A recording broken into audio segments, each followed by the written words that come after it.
سلام چطوری؟ خوبی؟ امیر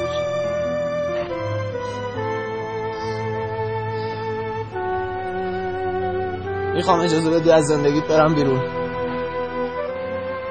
نمیخوام بیشتر از این باعث آبروریزی تو و خانوادت بشم.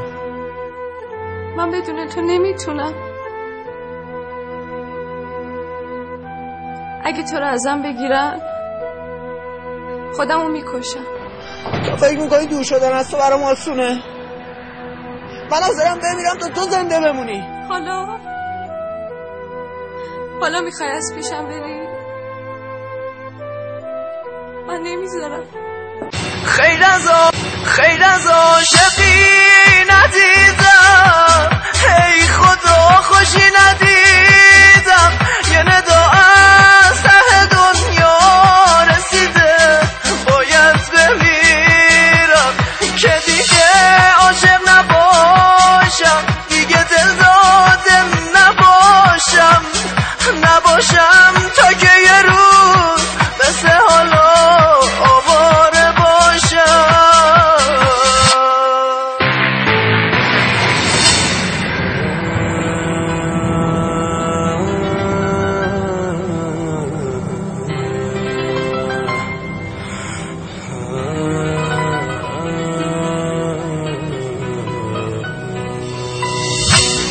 مرگ من شده یه چاره واسه این دل بیچاره، اونی که واسش میمردم دلو کرده پاره پای و دروغی که تو بستی دلمو آسون شکستی. با خودم گفتم که ای وای به خدا چقدر تو پستی.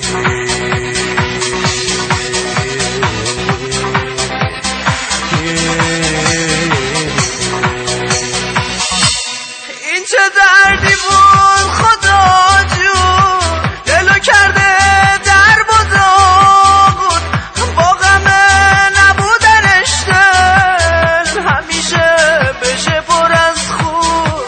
با دروغی که تو بستی دلم آسون شکستی. با خودم گفتم که ای وای به خدا چقدر تو پستی.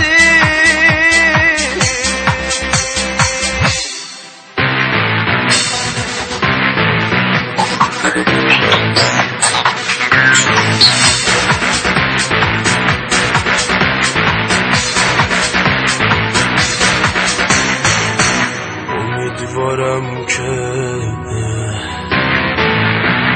بعد من خوشی نبینی، امیدوارم که هرچه کردی به سرت بیاد یه روزی.